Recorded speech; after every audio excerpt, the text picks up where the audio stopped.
Well, hello, writers. Welcome to episode number 494 of Ink in Your Veins. I'm Rachael Herron, and I'm here with a special episode. Will probably be shorter than the others. I don't know. Depends on how long I talk. Because today, this very day, the 27th of March, 2025, is my holy crap ninth anniversary of being a full-time writer. 9 years ago today, it was not the day I gave notice, because then I think I worked for another month or so after I gave notice. The 27th of March in 2016 was the very first day that I sat down at my desk with no one else to answer to. I did not have to be, for the first time in 17 years, connected to or be planning to connect to 911. And it was the most terrifying feeling. It was exhilarating and terrifying, but I just remember walking into my office in Oakland, California, and thinking, I should not be allowed to do this. I should not be allowed to do this. Who is letting me do this? And here is the thing. I'm going to talk through 9 lessons that I have learned in 9 years of self-employment. The thing is that I was the one who was allowing myself to be full-time employed as a writer. As we have frequently talked about on the show, I had to make something like $36,000 a year in order to meet my part of the mortgage and bills. We didn't, and I was stepping away from a six-figure a year job, more than six figures. I made so much in mandatory overtime. It was ridiculous. And I was letting that go. I was voluntarily taking that enormous pay cut. And for at least 2 or 3 years, I can't remember the exact numbers. Before that, I had made around 35, 36,000, 40,000 in writing.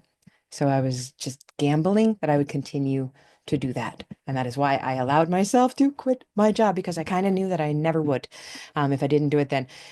I had worked for the cops a long time ago. I had left the cops because I didn't want to work for the cops 7 years in. And I spent the next 10 years of my career working for fire and medical. And we had been told about a year before, the agency where I worked, they were taking on the local police. So they would not just be dispatching fire for the district, they'd also be dispatching police, which was a really weird thing for a fire department to do, but it was about money, as it always is. And I had decided when that change had occurred that I would not work for the police anymore, and I had a year to get out. And we went really hard at that point in continuing to pay off all of our debt. When I quit, we had no debt except for the house. Um, we had been pouring 3 jobs, all of our money into getting out of debt, getting to a little bit of a more stable place. And then I quit.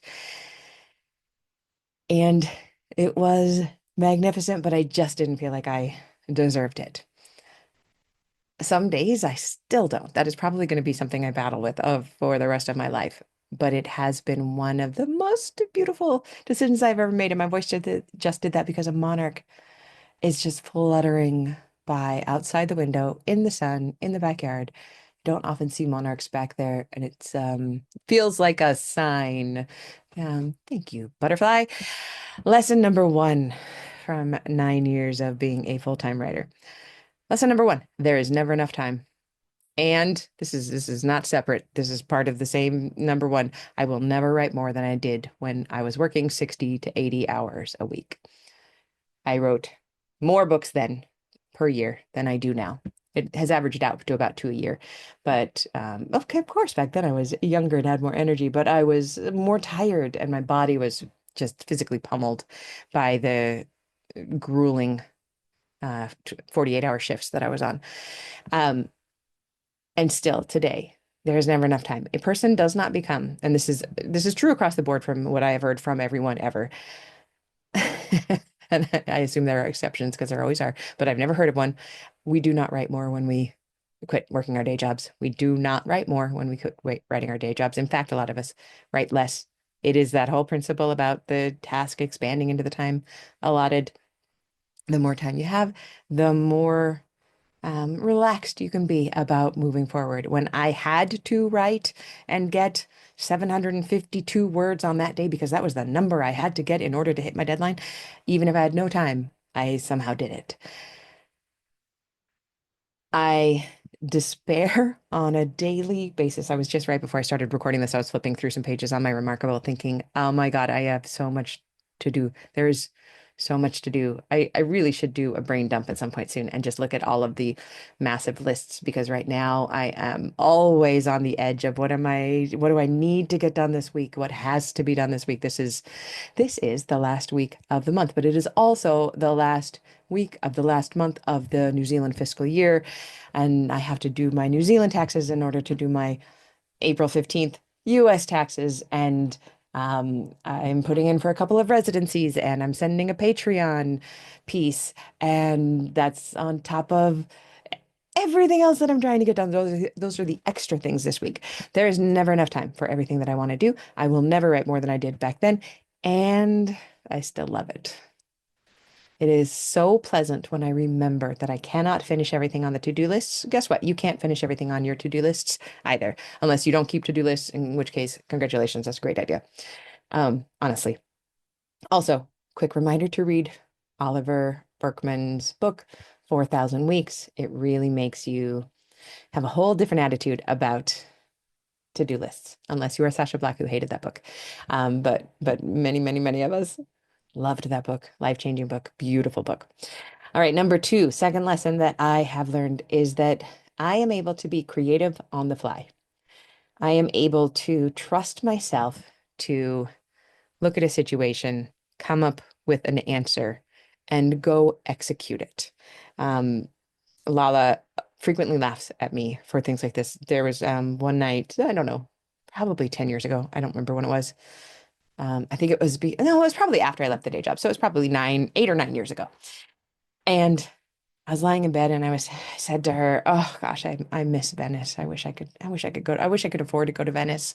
And then I thought, and then I said, I should just lead a retreat to Venice. And then she went to sleep. And when she got up to go to work, I had gotten up at something like 3 in the morning and I had the website built, I had the hotel booked, I had the itinerary planned, and I had the 5 teaching days laid out. I had the graphics made in order to sell it. And I think later on that day, I started selling this writing retreat, which I did, I don't know, 5 times before the pandemic hit. And now I'm scared to do a retreat again. Because I am able to be creative on the fly. When I make up my mind to do something, I activate. And then, if we're going to talk Clifton strengths, I have activator and achiever in my top 10, which means I start things and I finish things. And it is a really powerful combo to have.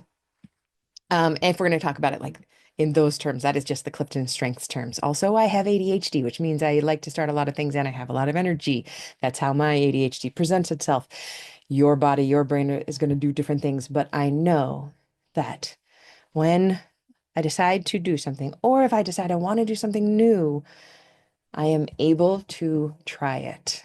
Case in point, I was frustrated most recently with how many offerings I gave to different groups of writers in different places over here and over there, and nothing was all together in one spot. And so I pivoted and moved everyone over to Ink Village, which has been going smashingly. If you'd like to come hang out and write with us and get our super secret Q&A that goes out, please come join us at rachelherron.com/Ink Village. But that was just something that I decided to do because I could, because I wanted to be creative and give more while allowing my attention to be focused directly in one place and not fractured. And that felt creative to me to be able to make those decisions and make those changes in my business. Number three, third thing I have learned is that I am brave. I never feel brave. I'm not sure if brave people feel brave.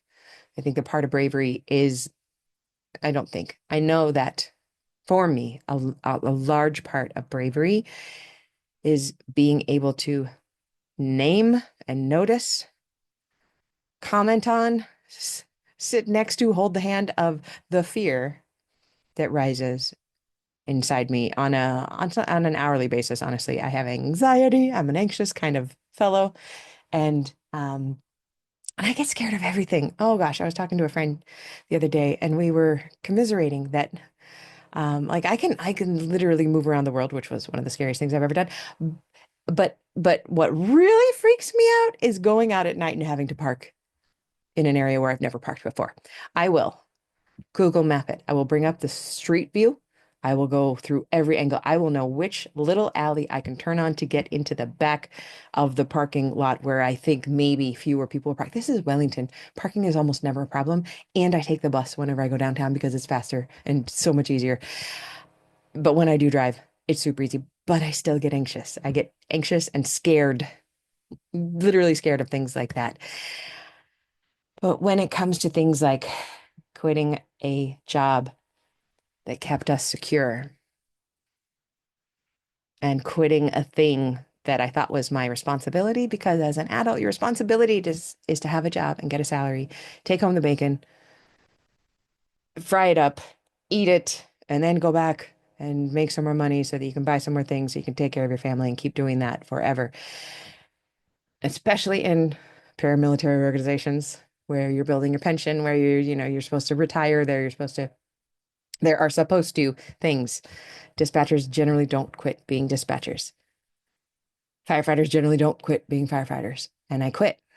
And I just remember the shock of that. People were generally stunned. I'm not sure that that happens in other sectors. Like in Lala's job in web development, people are quitting, moving around, getting fired, getting moved all the time. It's just a hello, goodbye. But in that kind of service, it doesn't happen. And it was top five scariest things I've ever done was telling my boss that I quit. I had quit jobs before. I'd quit 911 jobs before because I was going to a different 911 job. But to quit with nothing there to catch me except the net that I was knitting frantically with yarn I'd spun from spider webs in the corners of my office, it was, I went home with a migraine. I thundered myself into a migraine of stress, but I did it. And I think every year that I roll across this anniversary and every 1st of January when I start taking stock of how much I made the year before, I realize that I was brave then, and I am brave every time those anniversaries pass me by to keep doing this. And I predict that I can keep being brave in the future, no matter what that looks like, because I know that it is merely naming and feeling the fear and sitting with it and keeping it company until you can take the next step forward that you see, that you understand, that you know, even that you don't understand, perhaps that you don't see, but you know it's the next step. You just take it. And then you deal with the next wave of fear until you get to the other side when you can lie down on the ground and look up at the blue sky and have a picnic. That's the goal, people. Number four, the fourth thing I have learned in 9 years of being self-employed. Times will change and then they will change some more. When I came into this industry, it was strictly traditional publishing. There was no self-publishing unless you were hiring a printer to print your book and you were selling it from the trunk of your car, bringing it by hand into bookstores and trying to sell your self-published book that way. It wasn't even self-published really. We called it like self-printing. Um, it wasn't done when I came in 2008. There was no way to do it. Kindles only came out that year. I think Kindles came out in 2008. And by 2010, 2012, we were starting to make strides towards self-publishing, indie publishing, and then everything changed in the market. And I really truly believe, as you know, I believe indie publishers have the strength. We have strength, we have discipline, we have bravery, we have chutzpah, and we have success. We have success. I make more from self-publishing than I do from trad publishing most years. And I love it. And I love trad publishing. But now we're on this, everything's changing again with AI. Everything's changing again with politics. Everything's always changing. Times will change and then change some more. So then we need to be able to look up to number two and number three, or I need to look up to number two and number three, that I am brave and I am able to be creative on the fly. I really believe that. Times will keep changing. The sky is never falling the way that I think it is. Might be falling in other ways. Um, but we are a species that has made it this far because we keep being brave and we keep being creative. And there are people, sadly, I believe all people are creative. You probably do too, but there are a lot of people who will never act on that creativity. And you do, my friend. You are a person who acts on your creativity. You don't just feel it. You act on it. You write, you take steps, you do things in order to feed that creativity. And may we continue to be those kinds of people who keep doing that, because I think that is what is necessary as times change. And then change some more both inside the industry, inside the publishing industry, and outside it. Our voices matter. Your voice needs to be heard. So please keep writing.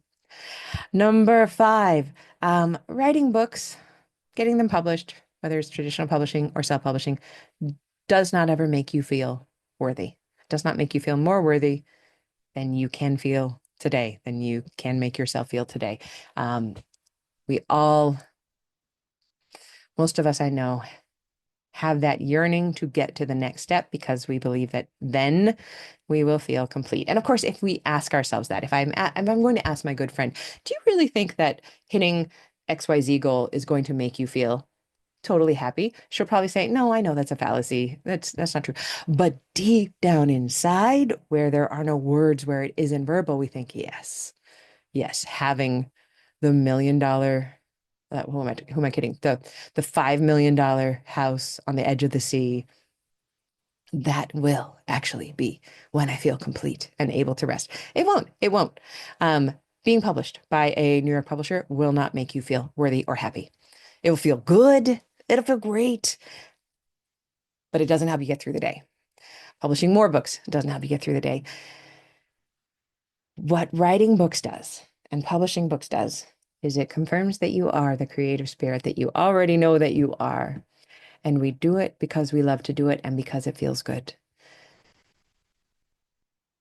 And because following one of your life's purposes, maybe your single life's purpose, it may be one of many for you, but following that is a path that is filled with joy. It is not a path to happiness. I don't think there is a path to happiness. That doesn't exist. There's a path of joy and happiness. Unfortunately, the path also contains some sorrow, some grief, some depression, some anxiety. Um, but the amazing thing is that the path holds all of the joy and sparkle that you really, really want to be at the end of the path. It's already there. It's already under our feet. Writing books will not make me feel worthy. Knowing that is huge. Number sixth thing I learned is that community building is almost my favorite part.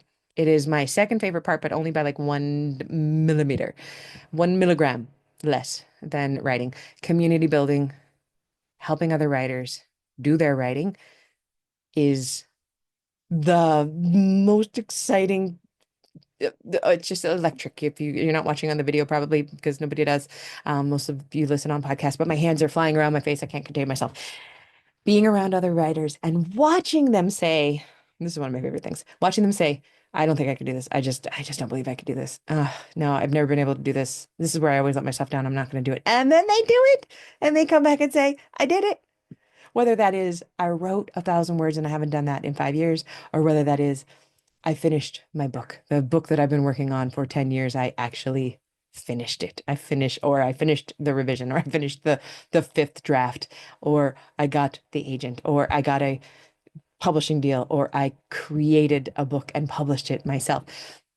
Watching people do that and being part of their support team, being part of their pit crew, it fills me with joy. That is part of my path to joy. It is my almost favorite part. It is my second favorite part. The best part, number seven, what I have learned is the best part is wrangling words. Is wrangling words. The best part for me will rarely be the first draft. First drafts are hard.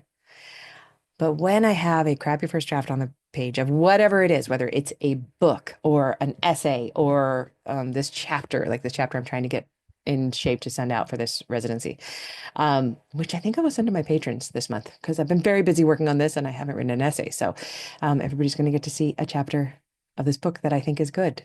I think I don't. The book is not good. The book is not written. The book is nothing yet, but this chapter is good. And and I the sitting around and being able to wrangle those words and to revise them, and then you'll understand this. Rereading the words that are finally in the places that I wanted them to be, that the words are in the place that if somebody else wrote this and gave it to me to read for fun, they're in the place that would make me go, oh, that's good. Oh, that feels good. I want to read some more. When I get my words into those places and then I reread them, it is, it's very, I want to say something like it feels selfish, um, a little narcissistic, but those are negative words. And I don't think that is. I think what it is we are finally finding the most pleasing arrangements of these words for now. They may move around later. They probably will. But for now, this is the most pleasing arrangement of these words that I could possibly put them into. And I get to reread them and kind of glory in them. And those sentences that no matter what, you're like, oh, here it comes. I'm gonna get there. Oh, there is the sentence. And it really is that good. I was right. Yes, I really was right. That does sing off the page. And that is just glorious. That's my first favorite part of writing, of this life, of being inside this life. That was number 7. And number 8 is that resting for me will always need to be a deliberate practice, and I need more than I think. This is always true. I don't know if it will continue to always be true, but I will continue to get older until I don't. So it will probably continue to be true, because I do rest more than I did 10 years ago, 9 years ago, when I started this gig 9 years ago today. I do rest more than I did then, but I also need a little bit more rest. And next year, I might need a little bit more rest because aging is beautiful and I get to age into the softness of my bones and age down into and against the pull of gravity. And I need to be gravity bound on the couch sometimes and in my recliner and on the bed. And let's look back up to number 5. Writing books doesn't make you feel worthy, doesn't make me feel worthy. Resting for some of us has this it provides a negative feeling in our bodies that says you are not doing work, you are not working, you're not working hard enough, you don't deserve this. How dare you deserve this moment of reading your book at 1 p.m. on a Tuesday? Because it's my lunchtime. Rachel, shut up. Um, I will always need more rest than I think. And giving myself that rest is such a gift because then I come back more full in order to serve the writers that I love to be with and serve myself as the writer that I love to be. Rest needs to be a deliberate practice. I'm deliberately practicing it almost every day. Not so much today. Today's been full on since 7 a.m. when I started chatting to Sasha. I haven't stopped, and now it's 3 p.m. So I'm not listening to my own words. Perhaps I will quit early today, even though I could easily work until 5. All right, number 9. What I have learned is that this is the life I always wanted. And that is counterintuitive because I didn't know that I could want this life. I didn't know I would live in New Zealand. I didn't know I would look out onto the sunshine, dappled, fern-covered hill with the clouds rolling by the correct direction. Those are northerly clouds, which means it's going to be warmer rather than the cold southerly. Looking at butterflies. I did not know that I wanted to be here in New Zealand with Lala. I did not know about the dog, the challenging dog, and the cats, which make the dog more challenging, and the sister who has moved here and the sister who has not. And this particular life, this is the life my 7-year-old self could never have dreamed of having. I can't remember if I've ever said this on the show before, but I was very clear in my um, sexual identity as a youngster because I remember probably around 9 or 10 saying that I wanted to have boyfriends. I wanted to date boys, but I wanted to live with my best girlfriend. And that is what I ended up doing. That is what I'm doing here. And if you had told me as that 10-year-old that I'd be living with my wife, which wasn't really a thing that we said back then, um, as a writer, talking to other people all over the world about writing all the time, and that this is what I would wake up early in the morning and start thinking about, and then get out of bed because I can't wait to do the next thing. And it's what I think about when I'm going to sleep because I want to. I could never have believed it. Number nine, I have learned that I have built the life around me that is the life that me, Rachel Holly Herron, could not have dreamed up a better one. What a thing to learn. What a thing to learn on the 27th of March, 2025, 9 years later. I am 52. She was 43. Oh, she was still drinking too. Call that nine. Well, let's just call it 10. Rachel needed to stop drinking, stop being addicted to all of the whatever chemical she could put in her body. That made a big difference to everything. Uh, yeah. So anyway, I just wanted to thank you for being here, for listening to the show, for allowing my voice to be in your ears. It is a really, truly intimate experience. I know this from the podcast that I listen to and love. We are connected, we are together, and I honor your time. You have a crap ton of ways you could be spending your time, and whatever you're doing, I hope you're multitasking. Gosh knows, I love to multitask with a podcast, or if you're just lying there and not doing anything. Thank you for letting me be here. What lessons have you learned for anything? It was really useful for me actually to say, I was talking to Sasha this morning, as I mentioned, and um, I said, oh, I should do one of those lessons learned show. I always love those. And I came to the desk and was like, oh, it's hot in here. It's like 80 degrees Fahrenheit. And I don't want to, and I don't have anything to say. So I made a list. I numbered 1 through 9. And then I just filled them in because for me and most writers, the inspiration comes when we're writing, not when we're thinking about writing or wanting to write or telling ourselves we should be writing. The inspiration comes when we're writing. And that's when those 9 things occurred to me. So you want to write down a few of the things that you've learned over your last few years of writing and then tell me about them. I love them. I do get emails from people. I just got one this week that still need to respond to. But somebody said, you always say to tell us what we're doing. So, and then she told me, and wow, it's incredible. So anyway, shoot me an email, contact me wherever I am, joining Village. I'd love to have you. And thank you for being here. Happy writing to you, my friend.